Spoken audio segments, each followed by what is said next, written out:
Hey, what's up YouTube? Just wanted to make a quick video here to show you what you might be in for when you're changing a fuel pump on a Dodge Grand Caravan. So my 2016 fuel pump finally went out after 258,000 miles. Can't complain too much. But the biggest issue of this whole job was getting this filler neck hose off. Now mine, I completely destroyed getting it off. These filler pipes have a liner on the inside of them.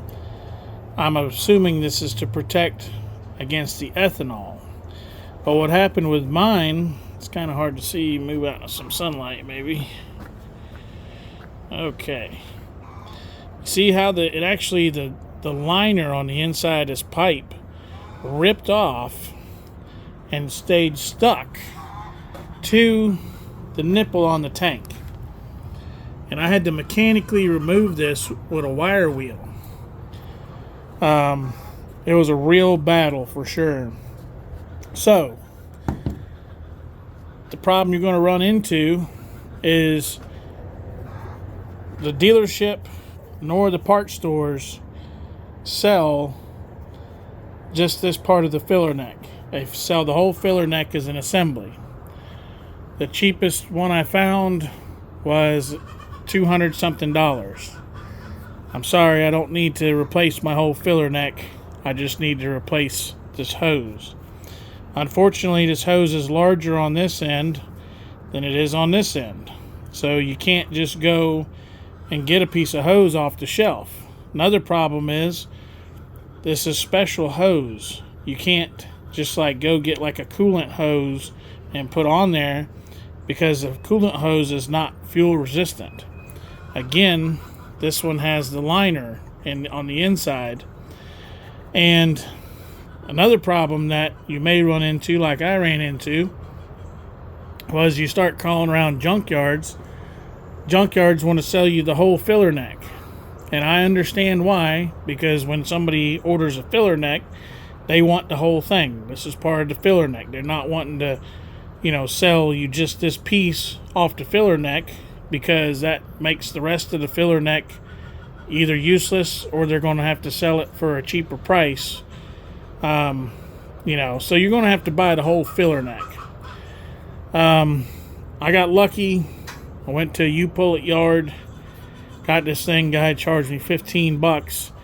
But I wanted to point out, even this one, I took as much time as I could.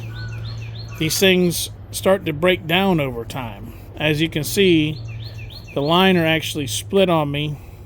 Even though I took a pick and I went all around the inside and I made sure that it was all separated, it still busted on me. But I think I'm going to be alright, because the sealing surface is in there about that far. It doesn't seal till right here. So the crack is above the seal. This side is a bit worse. But hey, it's better than nothing, which is what I got now.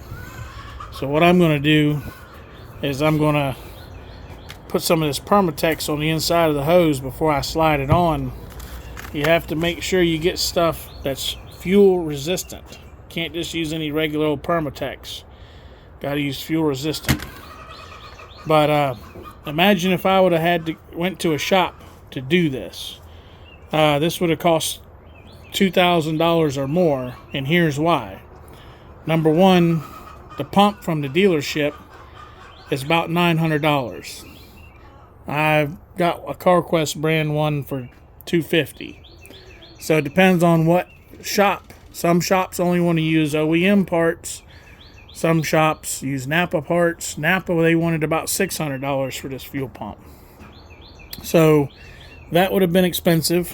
Then the mechanic would have ran into the same problem I did. Only problem is they're not going to go to a U-Pull-It yard and get that piece. They're going to buy you the whole filler neck. It's going to be brand new.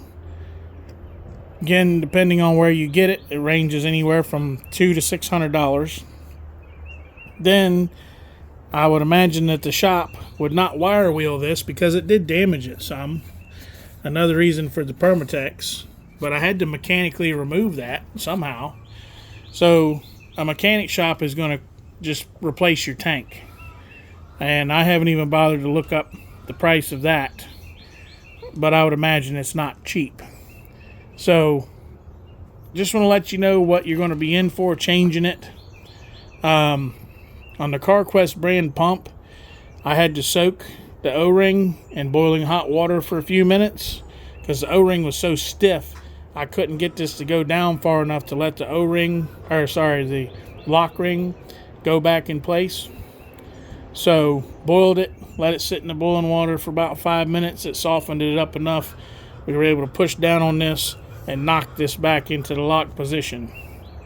But just wanted to let you guys know what you might be in for doing this job yourself. It's not really too bad. The hardest part of it, honestly, is the filler neck. It's a heck of a fat battle and a fight. Other than that, it's not too bad. Y'all have a good one.